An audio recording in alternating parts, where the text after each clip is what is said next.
बिस्मिल्लाहिर्रहमानिर्रहीम। Chapter number 6 है kingdom protista, kingdom prokaryote भी कहते हैं, किंगडम मोनरा भी इसी को कहते हैं। तो इसके अंदर जो भी इम्पोर्टेंट पॉइंट्स है वो हम यहाँ पर सारे डिस्कस करेंगे। तो आपने कंसंट्रेशन से सुनना है और एंड तक क्लास में वीडियो देखनी है। और कोई भी क्वेश्चन हो तो आप कमेंट सेक्शन में मुझसे पूछ सकते हैं। तो सबसे पहले प्रो मीन होता है बिफोर, कैरियन मीन होता है nucleus. Microbiologist place bacteria into two categories. Eubacteria होते हैं या फिर होते हैं archaeobacteria. Eubacteria mean true bacteria, और ये इससे छोटे जो स्मॉलर डिवीजन है वो है आर्चियो बैक्टीरिया की। तो ग्रीक आर्चियो का मतलब होता है एंशियंट, ग्रीक में से हम एंशियंट कहते हैं। और इसके अलावा जो माइक्रोब्स होते हैं लाइक बैक्टीरिया हो गए, प्रोटोजोआ हो गए, इसे सबसे पहले रिपोर्ट करने वाले जो थे साइंटिस्ट, उनका नाम था एंटोन वॉन लीवनहुक। 1673 में उसने ड्राइंग इनकी क्रिएट की और इसको नाम दे दिया एनिमल क्यू का। He firstly observe small creature in rain water, saliva, infusion, vinegar and other substance. अच्छा, लॉइस पास्चर ने डेवलप की थी वैक्सीन, याद रखिएगा कि एंथ्राक्स, फॉल कोलरा और रेबीज़ की वैक्सीन जो डिस्कवर करने वाले साइंटिस्ट थे उनका नाम था Louis Pasteur. He said that micro organism produce disease. अच्छा, उसने सबसे पहले लॉइस पास्चर ने हमें बताया कि माइक्रो ऑर्गेनिज्म जो है वो डिजीज़ क्रिएट करते हैं। तो उसने सबसे पहले प्रूफ किया या ये बात प्रूफ की कि जर्म थ्योरी ऑफ डिजीज़ भी जो है रॉबर्ट कुश ने फॉर्मुलेट की थी। और इसके अंदर 4 पास्टुलेट हैं। तो याद रखिएगा जर्म थ्योरी ऑफ डिजीज़ में 4 पास्टुलेट्स हैं। Postulates: isolated bacilli form blood of anthrax died sheep. ऐसी शीप जो कि एंथ्राक्स से डाई हो चुकी थी, उसने उसके ब्लड में से बेसिलाई को डिस्कवर कर लिया। बैक्टीरिया जिसने ट्यूबरक्लोसिस करता है, कोलरा करता है, उसने सारा जो है ये डिस्कवर किया। तो इन्वेंट किया उसने technique inoculation, isolation, media preparation and culture. ये सारी जो टेक्निक्स हैं ये भी रॉबर्ट कुश ने इन्वेंट की थी। Bacteria are found everywhere in hot spring, in highly saline और एसिडिक इन्वायरमेंट। तो बैक्टीरिया हर जगह मौजूद होते हैं किसी भी हार्श इन्वायरमेंट के अंदर। लाइक आप फ्रीज़र में देखें तो वहाँ पे भी अगर ऑरेंजेस पड़े हैं तो वहाँ पे बैक्टीरिया की ग्रोथ हो जाती है। और इस तरह ये बहुत ही ज़्यादा हाईली सेलाइन और एसिड इन्वायरमेंट में भी रह सकते हैं। एवरीवेयर बैक्टीरिया रह सकते हैं। तो इसके अलावा जो इसकी थ्योरी थी उसके अंदर जर्म थ्योरी के जो 4 पोस्टुलेट हैं वो यहाँ मैं आपको बता देती हूँ कि ऑर्गेनिजम्स जो किसी भी डिज़ीज़ से एसोसिएट करता है वो उस डिज़ीज़ जिस भी ऑर्गेनिज्म के अंदर वो डिज़ीज़ है वो उसमें मौजूद होना चाहिए। It can isolate and grown in pure culture. उसे वहाँ से आइसोलेट किया और ग्रो किया एक प्योर कल्चर में। तो प्योर कल्चर प्रोड्यूस डिजीज़ के उसके अंदर भी डिज़ीज़ हो गई। व्हेन इनोकुलेटेड, जब प्योर कल्चर के अंदर इनोकुलेट किया तो उसमें डिजीज़ हो गई। It should be curable from infected animal, और ये जो है इन्फेक्टेड एनिमल से रिकवरेबल हो, यानी उसमें मौजूद हो। तो स्ट्रक्चर ऑफ बैक्टीरिया अगर हम देखें तो बैक्टीरिया का जो स्ट्रक्चर है, सबसे पहले इसका साइज़ देखते हैं। Range from 0.1 to 600 micrometre over a single dimension. तो यानी 0.1 से 600 माइक्रोमीटर इसका साइज़ रेंज करता है। माइकोप्लाज्मा याद रखिएगा स्मॉलेस्ट जीनस है बैक्टीरिया का, जो कि लार्जेस्ट वायरस की बराबर, बॉक्स वायरस जो कि लार्जेस्ट वायरस है, इसका साइज़ और स्मॉलेस्ट बैक्टीरिया माइकोप्लाज्मा, इन दोनों का साइज़ बराबर होता है। ई कोलाई क्या है? एक बेसिलाई है, बेसिलस है। About average size is 1.1 to 1.5 micrometer wide by 2 to 6.4 micrometer long. तो some spirochete occasionally reach 500 micrometer in length, while staphylococcus and streptococcus 0.75 to 1.25 micrometer in diameter. तो उसके बाद यू प्लोस्पीशियम फिशल यानी एक ह्यूज बैक्टीरियम होता है, और ये कहाँ रहता है? ये सर्जन फिश की इंटेस्टाइन में रहता है। तो ये आपने याद रखना है। 3 टाइप्स होती हैं on the basis of shape bacteria की: cocci, bacilli and spiral. Except from these are trichome forming, sheathed, stalked, spindle shaped, lobed and filamentous bacteria. यानी इन 3 शेप के अलावा ये बैक्टीरिया भी मौजूद होते हैं। तो सबसे पहले कॉकी जो है इसको देख लेते हैं। ये स्फेरिकल और ओवल होती है। डिवीजन 1 प्लेन में होगी, यानी देखा है आपने यहाँ पे मैंने नीचे बना के दिखाया है डिप्लोकोकस एंड स्ट्रेप्टोकोकस। ये एक ही प्लेन में इनकी डिवीजन होती है। पेयर्ड जो कॉकी होते हैं उसे हम डिप्लोकोकस कहते हैं, जो लॉन्ग चेन होती है उसे हम स्ट्रेप्टोकोकस कहते हैं। Division in two planes produce tetrad arrangement. यहाँ देखें आप, टेट्रॉड अरेंजमेंट हुई है। तो अगर 2 प्लेन्स में डिवीजन है तो उसे हम टेट्राड अरेंजमेंट कहेंगे। डिवीजन इन 3 प्लेन्स कॉल्ड सार्सिना, और ये क्यूब ऑफ 8 कोकाई, 8 कोकाई का जो क्यूब होता है उसे हम सार्सिना कहते हैं। उसके बाद देखें, अगर रैंडम प्लेन में डिवीजन होती है बैक्टीरिया की तो उसे हम स्टेफाइलोकोकस कहते हैं, जो कि ग्रैप लाइक क्लस्टर बनाता है। तो diplococcus pneumonia and staphylococcus aureus ये एग्जाम्पल हैं कॉकी की, जो कि बैक्टीरिया की एक शेप है। बेसिलाई एंड स्पाइरल की अगर हम बात करें तो ये रॉड शेप्ड होते हैं, all divided in one plane, तमाम जो है वो वन प्लेन में ही होते हैं। बेसिलाई सिंगल सेल होता है बैक्टीरिया का, जैसे ये कोकोबैसिलस है, यहाँ पे स्ट्रेप्टोबैसिलस देखा है चेन में है, वाइल पेयर्ड बैसिलस आर डिप्लोबैसिलस, और ये स्ट्रेप्टोबैसिलस चेन के अंदर मौजूद है। ई कोलाई, इसके अलावा B subtilis and pseudomonas are bacillus. तो ये एग्जाम्पल हैं बैसिलस की। स्पाइरल अगर हम देखें तो स्पाइरल 3 फॉर्म्स में आता है, वाइब्रियो, स्पाइरिलम और स्पायरोकीट। वाइब्रियो और comma shaped, vibrio comma shaped हैं। स्पाइरिलम जो होता है ये थिक रिजिड स्पाइरल होती है। थिन फ्लेक्सिबल स्पाइरल जो है वो स्पायरोकीट है। Vibrio microbiome is spiral shape bacteria. 3 तरह की मैंने आपको शेप्स बता दी हैं, कॉकाई, बेसिलाई एंड स्पाइरल। अब हम देख लेते हैं एक जो सेल है बैक्टीरिया का, उसका जो स्ट्रक्चर है उसको अगर हम स्टडी करें तो हमें मालूम होता है कि उसके अंदर फ्लैजेला है मौजूद, पिलाई मौजूद है, पिली भी कह सकते हैं इसे आप, इन्वेलप मौजूद है उसके अंदर। इसके अलावा जो है स्लाइम मौजूद होती है, cell wall, cell membrane, cytoplasm, nucleoid मौजूद है, और कुछ दूसरे स्ट्रक्चर लाइक राइबोसोम्स वगैरह भी बैक्टीरिया सेल में मौजूद होते हैं। तो फ्लैजेला की अगर हम बात करते हैं बैक्टीरिया सेल के अंदर, तो on the basis of the flagella की अरेंजमेंट पर, या इसकी जहाँ पे प्रेजेंट होता है उसकी बुनियाद पे हम डिवाइड कर देते हैं। एट्राइकस यानी बैक्टीरिया विदाउट फ्लैजेला, उसे हम एट्राइकस कहेंगे। मोनोट्राइकस यानी जिनका सिंगल पोलर फ्लैजेलम होगा। Lophotrichous means have tuft of flagella on one pole. Amphitrichous have tuft of flagella on both poles. दोनों पोल्स पे अगर फ्लैजेला मौजूद है तो उसे हम एम्फीट्राइकस कहेंगे। पेरीट्राइकस फ्लैजेला जो होता है वो होल सेल को सराउंड किए हुए होता है। Cocci are rarely have flagella, तो कोकाई में जो है फ्लैजेला बहुत ही कम मौजूद होते हैं। ये फ्लैजेला बने हुए होते हैं एक प्रोटीन से जिसे हम फ्लैजेलम प्रोटीन कहते हैं, और ये जो फ्लैजेला है ये बेसल बॉडी से अराइज होता है और थिन हेयर लाइक स्ट्रक्चर होता है। In addition to motility, flagella motility तो करवाता ही है, साथ में ये क्या करता है, रिस्पॉन्ड करता है सर्टेन केमिकल्स की तरफ ना, कीमोटैक्सिस भी करवाता है।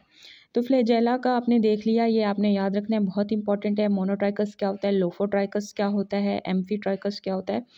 उसके बाद पिलाई अगर हम देखें, स्मॉलर देन फ्लैजेला होती है, मोटिलिटी में ये इन्वॉल्व नहीं होती, ठीक है, और प्रेजेंट होती है ग्राम नेगेटिव में बैक्टीरिया में। पिलाई प्रोटीन से बनी हुई होती है जिसे हम पिलिन प्रोटीन कहते हैं। अच्छा, तो ये हेल्प किस में करती है, ये मैटिंग, जैसे कि कॉन्जुगेशन होती है ना बैक्टीरिया के अंदर, मैटिंग प्रोसेस है उसके अंदर ये पिली हेल्प करती है। Means of attachment with surface, हाँ अलबत्ता किसी चीज़ से अटैच होने के लिए ये भी हेल्प करती है, तो मोटिलिटी में हेल्प नहीं करेगी इसके, ये कॉन्जुगेशन में और अटैचमेंट टू द सरफेस में, तो ये आपने याद रखना है। उसके बाद सेल इन्वेलप के बैक्टीरिया के गेट जो एक थैली होती है या एक इन्वेलप होती है, आउटर रैपिंग होती है बैक्टीरिया की, वो होती है मुश्तमिल capsule, slime and cell wall. तो ये टाइटली बाउंड टू सेल होती है जो इन्वेलप होती है। स्लाइम सम बैक्टीरिया में जो है एक कवर्ड होता है जो कि लूज सोल्यूबल शील्ड होती है जिसे हम स्लाइम कहते हैं, और इसका काम क्या होता है, बैक्टीरिया को इन्वायरमेंटल डैमेज से जिस तरह एंटीबायोटिक एंड डेजिकेशन से बचा सके। सेल वॉल जो होती है रिजिड स्ट्रक्चर होती है सेल की, जो कि ऑस्मोटिक लाइसिस से हेल्प करती है और प्रिवेंट करती है, और इसके अलावा ये माइकोप्लाज्मास में एब्सेंट होती है। तो सेल वॉल के अंदर ग्राम स्टेनिंग टेक्निक डेवलप की थी क्रिश्चियन ग्राम ने, और Gram positive stained purple, Gram positive bacteria को स्टेन किया गया प्राइमरी डाई से, उन्होंने ये रिटेन किया डाई, और ग्राम नेगेटिव बैक्टीरिया को स्टेन किया गया पिंक जो कि सेकेंडरी डाई है। Cell wall of archaeobacteria don't contain peptidoglycan, instead it has protein, glycoprotein and polysaccharides.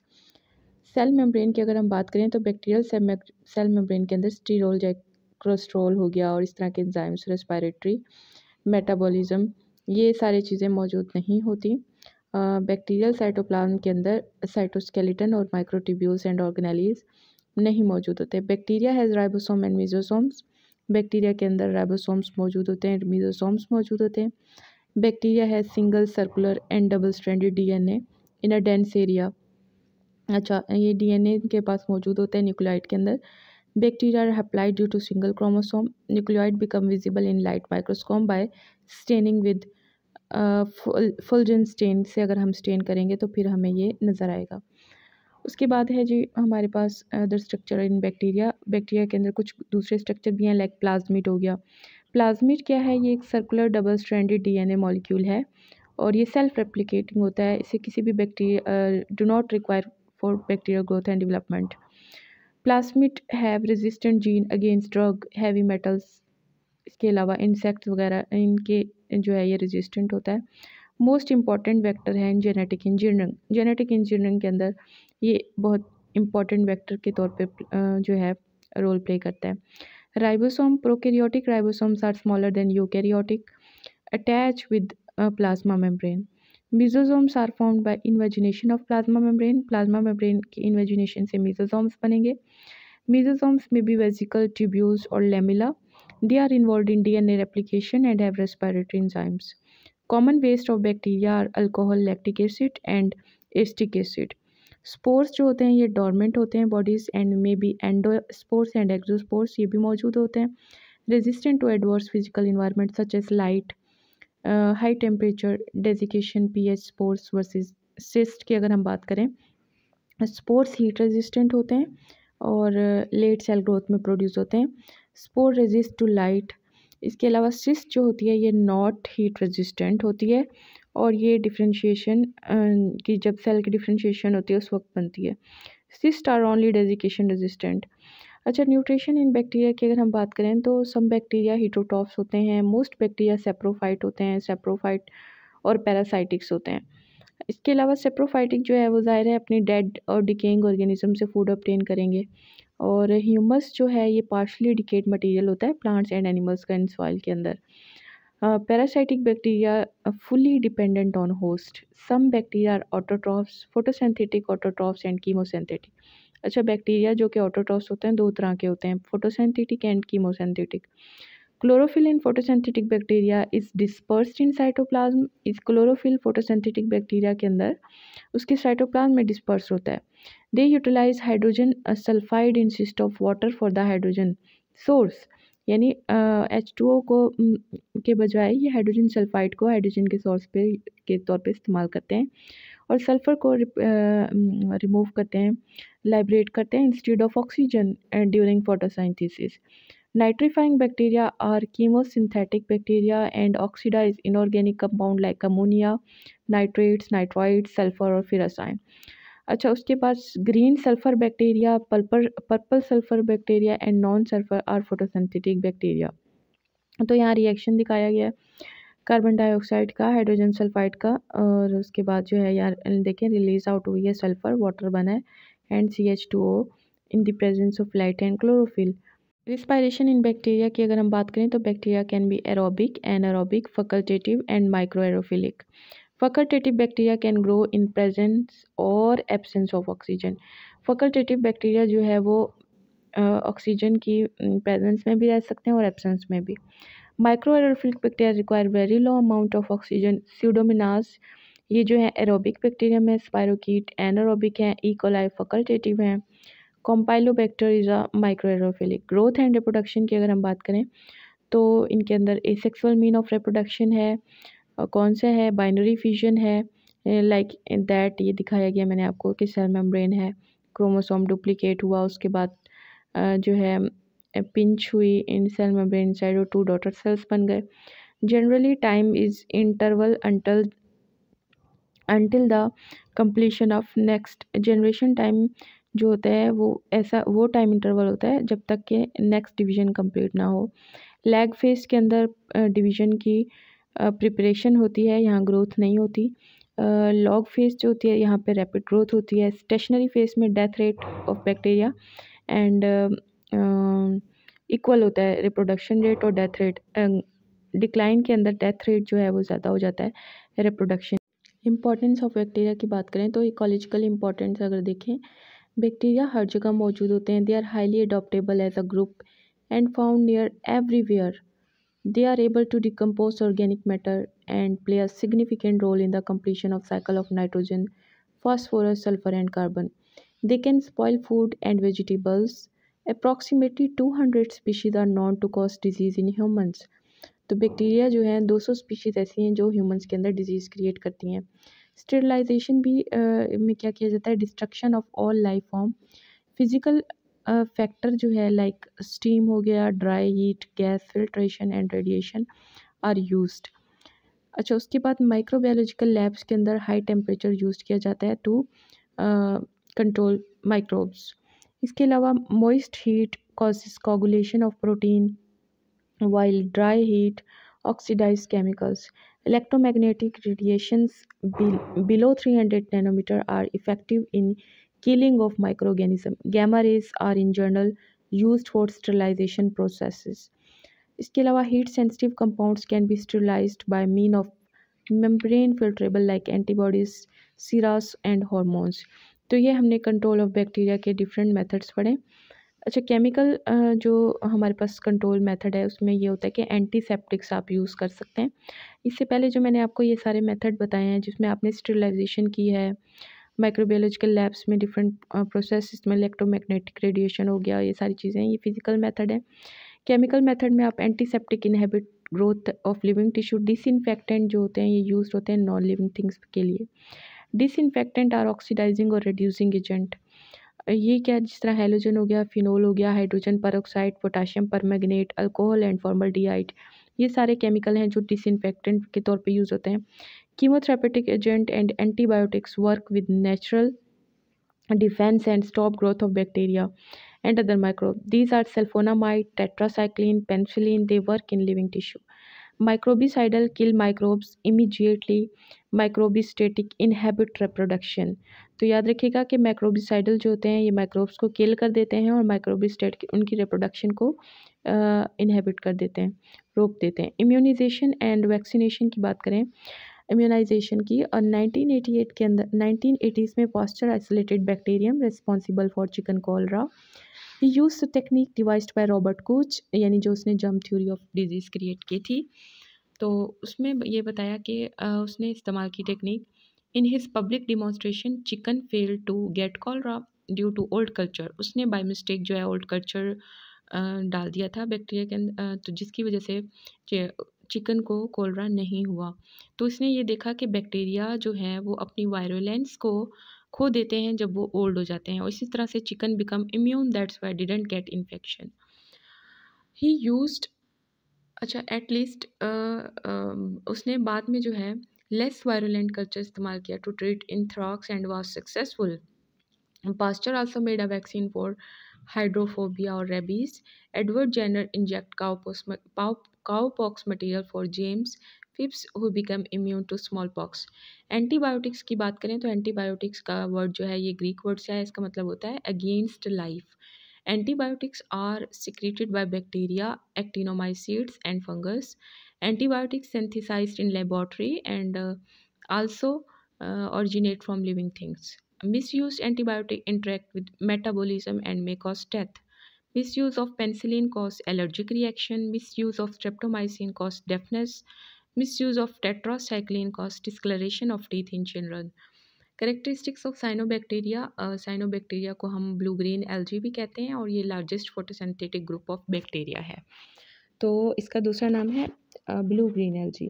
They are true prokaryotes, ये ट्रू प्रोकैरियोट्स होते हैं। ट्राइकोम क्या होती हैं, एक्चुअली ये चेन ऑफ सेल होते हैं। That this chain of cells are form filament which are surrounded by mucilaginous sheath. They are gram negative cell, lack flagella and move by gas vesicles. Like eukaryotic, they have photosystem too. Cyanobacteria use phycobilin, accessory pigment located in thylakoid. Phycocyanin is blue pigment, reserve food is glycogen, not starch. Hormogonia, acinids and heterocysts are present in cyanobacteria. Heterocyst क्या करता है, ये help करता है इन fixation of atmospheric nitrogen. ऑसिलिटेरिया जो है ये pollution indicator होता है, साइनोबैक्टीरिया होता है, और ये फॉर्म करता है association with angiosperm. Many species form from water blooms having unpleasant smell. Super blue green algae are basically expensive ponds come in which is photosynthetic bacterium and it has about food 60% protein. अच्छा, उसके बाद nostoc last है हमारे पास. Habitat and occurrences की अगर हम बात करें तो नॉस्टॉक जो है ये कॉमन होता है as a terrestrial and subaerial cyanobacterium के तौर पे, distributed in alkaline soil and moist rocks and cliffs में. Nostoc form a jelly like mass which numerous filaments are embedded. Unbranched trichomes appear beaded. अच्छा, large round light yellowish thick walled cells in filaments are heterocyst. Hormogonia are fragments which are formed when filament break near heterocyst. Hormogonia are reproductive fragments. Actinids are thick walled. तो याद रखिएगा hormogonia क्या होता है, ये reproductive fragments होते हैं और ये बनते हैं when filament break near heterocyst. इसके बाद actinids are thick walled enlarged vegetative cells which store food and become resting. तो ये चैप्टर नंबर 6 हमारा कंप्लीट होता है. किंगडम प्रोटिस्टा, किंगडम प्रोकैरियोट्स जिसे मोनरा किंगडम भी कहते हैं. इसके अंदर तमाम जो इम्पोर्टेंट पॉइंट्स थे वो मैंने क्लियर कर दिए हैं.